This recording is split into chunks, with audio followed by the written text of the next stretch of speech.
खुदा बाप और बेटे और रूहुल कुदस के नाम के उत्ते तुहाडी सारियां दी सलामती होए। इस वक्त तुसी देखण डए हो मसीहा वर्ल्ड नैटवर्क और अज दा जिहड़ा साडा मजमून है बड़ा ही दिलचस्प मजमून है और मजमून ये वे कि जिहड़ा असी पैदाइश की किताब दे विचों असी देखण दी कोशिश करांगे, जिन्हों असी देखने आ सब तो पहला उर्दू दे विच, इबरानी दे विच ते अंग्रेजी दे विच असी उहनूं किस तरह बोल सकने आ। शैलवा या शीलू। हुण बहुत सारे लोग इनू शीलू कहते हैं, बहुत सारे लोग इनू शैलवा कहते हैं, बहुत सारे लोग इनू शैलू कहते हैं। मतलब मुख्तलिफ अंदाज दे विच लोकां ने इस लफ्ज़ नूं बयान करने की कोशिश की है। जिवें तुसीं देख सकते हो कि लफ्ज़ मैं इबरानी दे विच भी ते उर्दू दे विच भी ते अंग्रेजी विच भी लिख दिता होया है ताकि तुहानूं बेहतर तरीके नाल समझ आ सके। अज जिहड़ा असीं देखांगे इस लफ्ज़ का मतलब की है या ये लफ्ज़ जिहड़ा कित्थों आज़ाद होया और ये साढ़े तक किवें पहुंचया।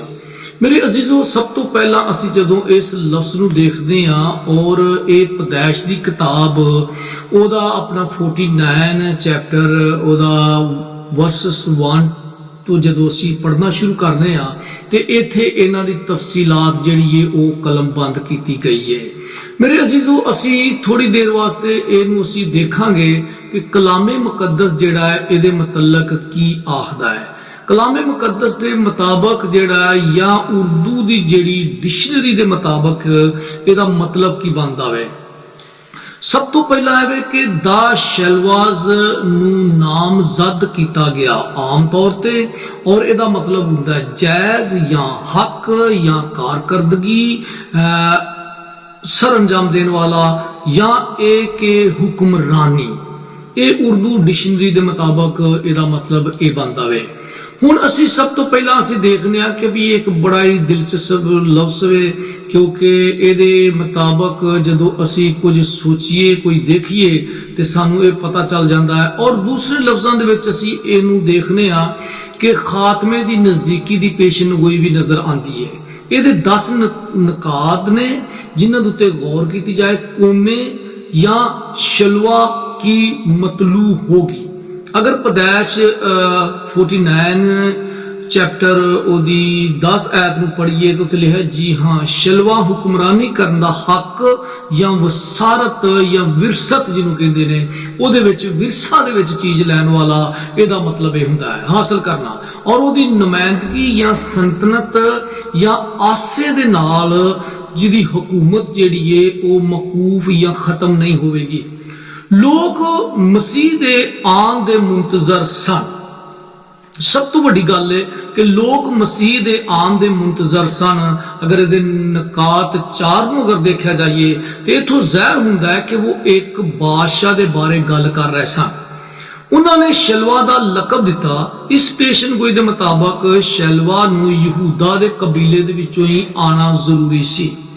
पैदाइश की किताब इन्हां सारे नकायत जिहड़े ने उन्हां दे उत्तों पर्दा उठा दिंदी है। पैदाइश की किताब तो असी अहम नकात नंबर 2 दे उत्ते जदों गौर करने आ तो उत्थे लिखिया यकूब दे वल्लों इस अतलायात का जिहड़ा इस्तेमाल किया गया उहदा मतलब यह सी कि शलवा दे आन तक यहूदा दे कबीले की नुमाइंदगी का अख्तियार रखा जाएगा। खुदा दे कलाम उत्ते यकीन रखो। यकूब ने ज़हर किया कि कौमे यहूदा दे कबीले यानी शलवा की मतलूब होंगी, लेकिन ये बाद नस्ल दाऊद दे मखरूब और हजबत तक महदूद कर दिता जाएगा। पैदाइश 49 वर्सेस 1 दूसरा सैमुअल 7 बाप ओदी 12 तो लैके 16 आयत तक जो असी पढ़िए तो सानू ये बारे बड़ी वजाहत मिल जाती है। वक्त और म्यार के मतलब जो असी गल करने तो ये अख्तियार के मतलब जो असी गल करने तो मेरे अजीजों ये नस्ल जिहड़ी है एक ये नस्ल नूं यानी शलवा जिहदी कौमां मतलूब होंगी जिहदा इंतजार करनगियां और भेजन के बाद खुदाई वादे की तकमील तक होएगा। पैदाइश 3 बाप ओदी 15 आयत दे विचों खुदावंद खुदा ने खुद ये वादा किया और औरत नूं आख्या कि तेरी नस्ल दे विचों होवेगा ਜਦੋਂ ਅਸੀਂ ਇਹਨਾਂ ਚੀਜ਼ਾਂ ਨੂੰ ਦੇਖਦੇ ਆ, ਫਿਰ ਸ਼ਲਵਾ ਦੇ ਮੁਤਲਕ ਅਸੀਂ ਜਦੋਂ ਗੱਲ ਕਰੀਏ ਤੇ ਸ਼ਲਵਾ ਜਿਹੜਾ ਹੈ, ਅਗਰ ਅਸੀਂ ਦੂਸਰੇ ਲਫ਼ਜ਼ ਦੇਖੀਏ, ਇਹ ਯਹੂਦੀ ਇੱਕ ਬਸਤੀ ਵੀ ਸੀ। ਆ ਤੁਸੀਂ ਇੱਕ ਨਿਊਜ਼ ਦੇਖ ਸਕਦੇ ਹੋ ਜਿਹੜੀ ਮੈਂ ਤੁਹਾਡੇ ਸਾਹਮਣੇ ਲਗਾਈ ਹੈ, ਉਰਦੂ ਨਿਊਜ਼ ਹੈ, ਔਰ ਇਸ ਉਰਦੂ ਨਿਊਜ਼ ਦੇ ਵਿੱਚ ਇੱਕ ਲਫ਼ਜ਼ ਇੱਥੇ ਇਸਤੇਮਾਲ ਕੀਤਾ ਗਿਆ ਹੈ, ਸ਼ਲਵਾ, ਯਹੂਦੀ ਬਸਤੀ ਸ਼ਲਵਾ। ਯਹੂਦੀ ਬਸਤੀ ਸ਼ਲਵਾ ਜੀ ਦੀ ਪੇਸ਼ਨਗੋਈ ਬਹੁਤ ਸਾਲਾਂ ਪਹਿਲਾਂ ਖੁਦਾਵੰਦ ਦੇ ਬੰਦਿਆਂ ਦੇ ਜ਼ਰੀਏ ਹੋਈ ਤੇ ਮੁਤਲਕਾ ਇਜ਼ਰਾਈਲ ਆਬਾਦੀਆਂ ਨੇ ਫਲਸਤੀਨ ਦੀਆਂ ਗਾਡੀਆਂ ਤਬਾਹ ਕਰ ਦਿੱਤੀਆਂ, ਕਿਉਂਕਿ ਜਦੋਂ ਫਲਸਤੀਨ ਦੇ ਲੋਕਾਂ ਨੇ ਸ਼ਲਵਾ ਦੇ ਵਿੱਚ ਆ ਕੇ ਉਹਨਾਂ ਦੇ ਉੱਤੇ ਅਟੈਕ ਕਰਨ ਦੀ ਕੋਸ਼ਿਸ਼ ਕੀਤੀ। ਐ ਮੈਂ ਤੁਸੀਂ ਮੇਰੇ ਨਾਲ ਦੇਖ ਸਕਦੇ ਹੋ ਕਿ ਵੀ ਮੈਂ ਤਸਵੀਰ ਔਰ ਨਿਊਜ਼ ਵੀ ਤੁਹਾਨੂੰ ਦੇ ਰਿਹਾ ਵਾਂ ਤਾਂ ਕਿ ਇਹ ਪ੍ਰੂਫ ਦੇ ਨਾਲ ਇਹ ਜਿਹੜੀ ਗੱਲ ਵਾਜ਼ਿਆ ਔਰ ਵਾਕਿਆ ਹੋਈ, ਇਹ 16 ਫਰਵਰੀ 2021 ਦਾ ਵਾਕਿਆ ਹੈ ਔਰ ਇਹਦਾ ਮਤਲਬ ਇਜ਼ਰਾਈਲ ਦੇ ਵਿੱਚ ਇਸ ਨਾਂ ਦੀ ਇੱਕ ਬਸਤੀ ਵੀ ਮੌਜੂਦ ਵੇ। ਹੁਣ ਇਸ ਤੋਂ ਬਾਅਦ ਮੈਂ ਤੁਹਾਨੂੰ ਦੱਸਦਾ ਚਲਾ ਜਾਵਾਂ ਕਿ ਅੱਗੇ ਦੂਸਰੀ ਜਿਹੜੀ ਗੱਲ ਵੇ, ਸ਼ਲਵਾ ਦਾ ਮੁਤਾਰਫ ਹੋਣ ਦੇ ਲਈ ਜਿਹਦੀ ਅਸੀਂ ਕਰਨੇ ਕਿ ਦੁਹਾਈ ਦੇਣ ਦੇ ਵਾਸਤੇ ਇਹ ਜਿਹੜੀ ਲਫ਼ਜ਼ ਦੀ ਬਹੁਤ ਜ਼ਿਆਦਾ ਰੂਹਨੁਮਾਈ ਕੀਤੀ ਗਈ, ਉਹ 1930 ਦੇ ਵਿੱਚ ਇਹ ਰੂਹਨੁਮਾਈ ਜ਼ਿਆਦਾ ਤੋਂ ਜ਼ਿਆਦਾ ਲੋਕਾਂ ਤੱਕ ਪਹੁੰਚੀ ਇਹਦੀ। ਔਰ ਇਹਦੇ ਨਾਲ ਨਾਲ ਮੈਂ ਤੁਹਾਨੂੰ ਦੱਸਣਾ ਚਾਹਾਂ ਕਿ ਇਹ ਲਫ਼ਜ਼ੀ ਤੌਰ ਤੇ ਬਹੁਤ ਸਾਰੇ ਲੋਕ ਜਿਹੜੇ ਨੇ ਇਹ ਲਫ਼ਜ਼ ਨੂੰ ਆਰਮੀ ਦੇ ਤੌਰ ਤੇ ਵੀ ਇਸਤੇਮਾਲ ਕਰਦੇ ਨੇ। ਮੇਰੇ ਅਜ਼ੀਜ਼ੋ, ਇਹਦੇ ਨਾਲ ਹੀ ਮੈਂ ਤੁਹਾਨੂੰ ਹੋਰ ਇੱਕ ਗੱਲ ਦੱਸਦਾ ਚਲਾ ਜਾਵਾਂ ਕਿ ਖਾਸ ਤੌਰ ਤੇ ਜਿਵੇਂ ਮੈਂ ਆਰਮੀ ਦਾ ਜ਼ਿਕਰ ਕੀਤਾ, ਇਹ ਇੱਕ ਡੇਲੀ ਪਾਕਿਸਤਾਨ ਦੀ ਨਿਊਜ਼ ਹੈ ਜਿਹਨੂੰ ਰੋਜ਼ਨਾਮਾ ਪਾਕਿਸਤਾਨ ਵੀ ਆਖਦੇ ਨੇ ਔਰ ਜਿਸ ਨਿਊਜ਼ ਦਾ ਜਿਹੜਾ ਚੀਫ ਐਡੀਟਰ ਜਿਹੜਾ ਹੈ ਉਹ ਮਹਿਜਬ ਰਹਿਮਾਨ ਸ਼ਾਮੀ ਸਾਹਿਬ ਨੇ। ਔਰ ਇਸ ਨਿਊਜ਼ ਨੂੰ ਆਨਲਾਈਨ ਦੇ ਉੱਤੇ ਅਗਰ ਤੁਸੀਂ ਦੇਖਣਾ ਚਾਹੋ ਤੇ ਮੈਂ ਇੱਥੇ ਲਿੰਕ ਲਗਾ ਦੇਣਾ ਵਾ ਔਰ ਤੁਸੀਂ ਬਾਏ ਦੇ ਵਿੱਚ ਦੇਖ ਸਕੋਗੇ। ਇੱਥੇ ਲਿਖਿਆ ਕਿ ਪਾਕ ਬਹਿਰੀਆ ਨੇ ਆਰਮੀ, ਅਮਰੀਕੀ, ਜਰਮਨੀ, ਨਿਊਜ਼ੀ ਦੇ ਹਮਰਾ ਕੀ ਕੀਤਾ, ਬਰੇ ਆਜ਼ਮ ਦੇ ਵਿੱਚ ਅਰਬ ਦੇ ਮੁਲਕਾਂ ਦੇ ਵਿੱਚ ਉੱਥੇ ਮਸ਼ਕਾਂ ਕੀਤੀਆਂ। ਜਦੋਂ ਮਸ਼ਕਾਂ ਕੀਤੀਆਂ ਗਈਆਂ ਤੇ ਇਹਦਾ ਮਤਲਬ ਕਿ ਇਹ ਇਸਲਾਮਾਬਾਦ ਦੇ ਸਟਾਫ ਰਿਪੋਰਟਰ ਦੇ ਮੁਤਾਬਕ ਜਿਹੜਾ ਹੈ ਇਹ ਪਾਕ ਬਹਿਰੀਆ ਨੇ ਅਮਰੀਕੀ ਤੇ ਜਰਮਨੀ ਬਹਿਰੀਆ ਦੇ ਜਹਾਜ਼ਾਂ ਦੇ ਦਰਮਿਆਨ ਦੇ ਵਿੱਚ ਇੱਕ ਮਸ਼ਕਾਂ ਕੀਤੀਆਂ ਗਈਆਂ। ਔਰ ਮਸ਼ਕਾਂ ਜਦੋਂ ਕੀਤੀਆਂ ਗਈਆਂ, ਇਹ ਲਿਖਿਆ ਫਿਰ ਕਿ ਪਾਕ ਬਹਿਰੀਆ ਦੇ ਜਹਾਜ਼ PNS ਨੇ ਆਲਮਗੀਰ ਦੇ ਤੋਂ ਇਲਾਵਾ ਅਮਰੀਕੀ ਬਹਿਰੀਆ ਦੇ ਜਹਾਜ਼ ਸ਼ਲਵਾ ਤੇ ਜਰਮਨੀ ਦੇ ਨਾਲ ਵੀ ਇਹ ਮਸ਼ਕਾਂ ਦੇ ਵਿੱਚ ਸ਼ਮੂਲੀਅਤ ਹਾਸਲ ਕੀਤੀ। ਖੁਦਾਵੰਦ ਯਿਸੂ ਮਸੀਹ ਦਾ ਮੈਂ ਸ਼ੁਕਰੀਆ ਅਦਾ ਕਰਨਾ ਕਿ ਅਮਰੀਕਾ ਦੇ ਵਿੱਚ ਉਹਨਾਂ ਦੇ ਜਹਾਜ਼ ਦਾ ਨਾਮ ਹੀ ਇੱਕ ਸ਼ਲਵਾ ਵੇ, ਕਿਉਂਕਿ ਇਹ ਮਸੀਹ ਕੌਮ ਜਿਹੜੀ ਹੈ, ਮਸੀਹ ਮੁਲਕ ਜਿਹੜੇ ਨੇ, ਉਹ ਕਿਤਾਬੇ ਮੁਕੱਦਸ ਦੇ ਉਹਨਾਂ ਲਫ਼ਜ਼ਾਂ ਨੂੰ ਲੈ ਕੇ ਉਹਨਾਂ ਨੇ ਆਪਣੇ ਸਾਹਮਣੇ ਰੱਖਦਿਆਂ ਹੋਇਆਂ ਉਹਨਾਂ ਨੇ ਆਪਣੇ ਜਹਾਜ਼ ਦਾ ਨਾਮ ਹੀ ਸ਼ਲਵਾ ਰੱਖਿਆ। ਇਹੀ ਵਜ੍ਹਾ ਹੈ ਖੁਦਾ ਨੇ ਅਮਰੀਕਾ ਨੂੰ ਬਹੁਤ ਸਾਰੀ ਬਰਕਤ ਦਿੱਤੀ। ਮੇਰੇ ਅਜ਼ੀਜ਼ੋ, ਤੁਹਾਨੂੰ ਮੈਂ ਇਸ ਨਿਊਜ਼ ਦੇ ਬਾਰੇ ਵੀ ਦੱਸ ਦਵਾਂਗਾ ਔਰ ਇਹ ਨਿਊਜ਼ ਜਦੋਂ ਤੁਸੀਂ ਦੇਖ ਲਵੋਗੇ, ਇਹ ਨਿਊਜ਼ ਰੋਜ਼ਨਾਮਾ ਪਾਕਿਸਤਾਨ ਦੇ ਵਿੱਚ ਲੱਗੀ ਹੋਈ ਹੈ ਔਰ ਉੱਥੋਂ ਵੀ ਤੁਸੀਂ ਇਹ ਸ਼ਲਵਾ ਦੇ ਮਤਲਬ ਬਹੁਤ ਕੁਝ ਦੇਖ ਸਕਦੇ ਹੋ। ਫਿਰ ਸ਼ਲਵਾ ਦਾ ਜਿਹੜਾ ਅਸੀਂ ਲਫ਼ਜ਼ੀ ਮਤਲਬ ਅਸੀਂ ਦੇਖਨੇ ਆ ਮੇਰੇ ਭਰਾਓ, ਇਹ ਸ਼ਲਵਾ ਜਿਹੜਾ ਹੈ ਇਹਨੇ ਕਿੱਥੋਂ ਆਣਾ ਸੀ ਔਰ ਕਿਵੇਂ ਆਣਾ ਸੀ।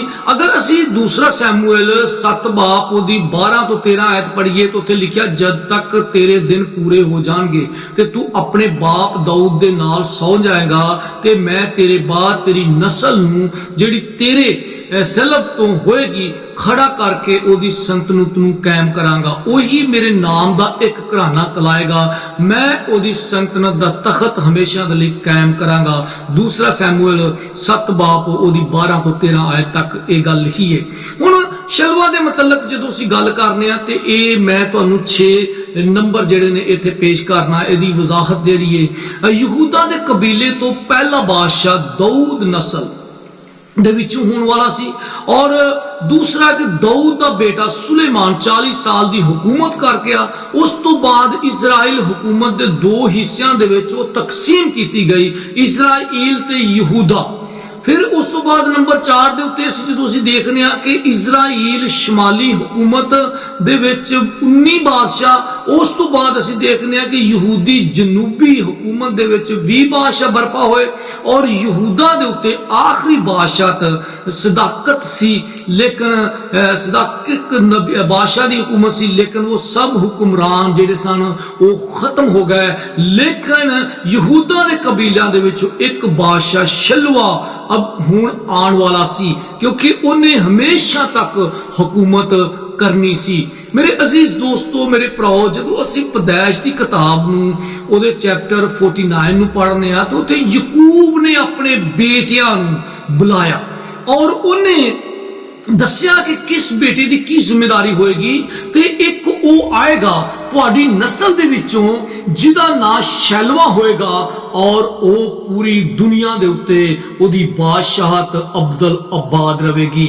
ਔਰ ਜਿਹਦਾ ਮਤਲਬ ਹੁੰਦਾ ਹੈ ਹੱਕ ਜਾਂ ਕਾਨੂੰਨੀ ਤੌਰ ਦੇ ਉੱਤੇ ਜਿਹਨੂੰ ਇਹ ਹੱਕ ਹਾਸਲ ਹੋਵੇ ਉਹ ਰਹਿਨੁਮਾਈ ਕਰਨ ਵਾਲਾ, ਇਹਦਾ ਮਤਲਬ ਹੈ ਸ਼ੈਲਵਾ। ਮੇਰੇ ਅਜ਼ੀਜ਼ੋ, ਸ਼ੈਲਵਾ ਦੇ ਮਤਲਬ ਬਹੁਤ ਸਾਰੀਆਂ ਚੀਜ਼ਾਂ ਜਿਹੜੀਆਂ ਨੇ, ਬਹੁਤ ਸਾਰੀਆਂ ਪੇਸ਼ਨਗੋਈਆਂ ਵੀ ਕਿਤਾਬੇ ਮੁਕੱਦਸ ਦੇ ਵਿੱਚੋਂ ਮਿਲਦੀਆਂ ਨੇ। ਅਗਰ ਅਸੀਂ ਗਿਣਤੀ ਦੀ ਕਿਤਾਬ ਪੜ੍ਹੀਏ ਤੇ ਗਿਣਤੀ ਦੀ ਕਿਤਾਬ ਦੇ ਵਿੱਚ ਇਹ ਲਫ਼ਜ਼ ਉਹਨਾਂ ਦੇ ਵਾਸਤੇ ਮਿਲਦਾ ਵੇ, ਚਮਕਦਾਰ ਤਾਰਾ, ਚਮਕਦਾਰ ਸਿਤਾਰਾ, ਯਾਨੀ ਸ਼ੈਲਵਾ ਜਿਹੜਾ ਵੇ ਉਹ ਚਮਕਦਾਰ ਤਾਰਿਆਂ ਦੀ ਤਰ੍ਹਾਂ ਲੋਕਾਂ ਦੇ ਸਾਹਮਣੇ ਚਮਕਦੇ ਨੇ। ਮੇਰੇ ਅਜ਼ੀਜ਼ੋ, ਅਗਰ ਅਸੀਂ ਵਿਕੀਪੀਡੀਆ ਨੂੰ ਦੇਖੀਏ ਤਾਂ ਵਿਕੀਪੀਡੀਆ ਦੇ ਵਿੱਚ ਇਹ ਪੂਰੀ ਇਹਨਾਂ ਦੀ ਤਫਸੀਲ ਦਰਜ ਕੀਤੀ ਗਈ ਹੈ ਕਿ ਸ਼ਲਵਾ ਜਿਹੜਾ ਹੈ ਉਹ ਕਿਸ ਤਰੀਕੇ ਨਾਲ ਆਏਗਾ ਔਰ ਸ਼ਲਵਾ ਜਿਹੜਾ ਹੈ ਉਹ ਕਿਸ ਤਰੀਕੇ ਨਾਲ ਲੋਕਾਂ ਨੂੰ ਨਜਾਤ ਦੇਵੇਗਾ ਔਰ ਉਹਨਾਂ ਦੀ ਬਾਦਸ਼ਾਹ ਜਿਹੜੀ ਹੈ ਅਬਦੁਲ ਆਬਾਦ ਤੱਕ ਕਾਇਮ ਰਹੇਗੀ। ਮੇਰੇ ਅਜ਼ੀਜ਼ ਦੋਸਤੋ, ਸ਼ਲਵਾ ਦੇ ਮੁਤਲਕ ਬੇਸ਼ੁਮਾਰ ਚੀਜ਼ਾਂ ਜਿਹੜੀਆਂ ਨੇ ਉਹ ਕਲਮਬੰਦ ਕੀਤੀਆਂ ਗਈਆਂ ਨੇ। ਸ਼ਲਵਾ ਦੇ ਮੁਤਲਕ ਬਹੁਤ ਸਾਰੇ ਲੋਕਾਂ ਨੂੰ ਮਤਲਬ ਗਲਤਫਹਿਮੀਆਂ ਵੀ ਹੈਗੀਆਂ ਨੇ, ਲੇਕਿਨ ਸ਼ਲਵਾ ਦੇ ਮੁਤਲਕ ਬੇਸ਼ੁਮਾਰ ਐਸੀਆਂ ਚੀਜ਼ਾਂ ਜਿਹੜੀਆਂ ਨੇ ਉਹ ਤੁਹਾਡੇ ਸਾਹਮਣੇ ਹਜੇ ਵੀ ਆਉਣੀਆਂ ਬਾਕੀ ਨੇ, ਕਿਉਂਕਿ ਸ਼ਲਵਾ ਜਿਹੜਾ ਹੈ ਉਹ ਖੁਦਾਵੰਦ ਖੁਦਾ ਦਾ ਉਹ ਵਾਦਾ, ਖੁਦਾਵੰਦ ਖੁਦਾ ਦੇ ਉਸ ਵਾਦੇ ਦੀ ਤਕਮੀਲ ਵੇ ਜਿਹਦੀ ਆਸ ਇਜ਼ਰਾਈਲ ਦੇ ਲੋਕਾਂ ਨੇ ਲਗਾਈ ਹੋਈ ਸੀ, ਬਲਕਿ ਪੂਰੀ ਦੁਨੀਆ ਦੇ ਲੋਕਾਂ ਨੂੰ ਸ਼ੈਲਵਾ ਦੇ ਜ਼ਰੀਏ ਨਜਾਤ ਮਿਲਣਾ ਜ਼ਰੂਰੀ ਸੀ। ਮੇਰੇ ਅਜ਼ੀਜ਼ੋ, ਇਸੇ ਤਰ੍ਹਾਂ ਅਗਰ ਅਸੀਂ ਸ਼ੈਲਵਾ ਦੀ ਹਿਸਟਰੀ ਨੂੰ ਅਸੀਂ ਪੜ੍ਹੀਏ, ਮੈਂ ਇਹਦਾ ਹਿੱਸਾ ਨੰਬਰ 2 ਬਣਾ ਦੇਵਾਂਗਾ। ਉਹ ਹਿੱਸੇ ਨੰਬਰ 2 ਦੇ ਵਿੱਚ ਮੈਂ ਮੁਖਤਲਿਫ ਤਰੀਕੇ ਨਾਲ ਤੁਹਾਨੂੰ ਦੱਸਣ ਦੀ ਕੋਸ਼ਿਸ਼ ਕਰਾਂਗਾ ਕਿ ਸ਼ੈਲਵਾ ਜਿਹੜਾ ਹੈ ਉਹ ਕਿਸ ਤਰੀਕੇ ਨਾਲ ਸਾਡਾ ਨਜਾਤ ਦਿੰਦਾ ਹੋਇਆ ਔਰ ਇਹਦਾ ਮਤਲਬ ਕੀ ਹੈ, ਕਿਉਂਕਿ ਹੁਣ ਅਸਾਂ ਦੇਖਿਆ ਕਿ ਸ਼ਲਵਾ ਜਿਹੜਾ ਹੈ ਇਹ ਕਿਸ ਤਰ੍ਹਾਂ ਮਸੀਹ ਕੌਮ ਜਿਹੜੀਆਂ ਨੇ ਉਹ ਕਿਸ ਤਰੀਕੇ ਨਾਲ ਇਸਤੇਮਾਲ ਕਰਦੀਆਂ ਨੇ। ਤੇ ਖੁਦਾਵੰਦ ਤੁਹਾਨੂੰ ਇਸੇ ਕਲਾਮ ਦੇ ਜ਼ਰੀਏ ਬਰਕਤ ਦੇਵੇ ਤੇ ਤੁਸੀਂ ਇਹਦਾ ਦੂਸਰਾ ਹਿੱਸਾ ਜ਼ਰੂਰ ਦੇਖਿਆ ਜੇ, ਇਹ ਦੇਖਣਾ ਨਾ ਭੁੱਲਿਆ ਜੇ ਤੇ ਜ਼ਰੂਰ ਖੁਦਾ ਦੇ ਵਿੱਚ ਬਣੇ ਰਹੋ ਤੇ ਖੁਦਾ ਕੋਲੋਂ ਬਰਕਤ ਹਾਸਲ ਕਰੋ।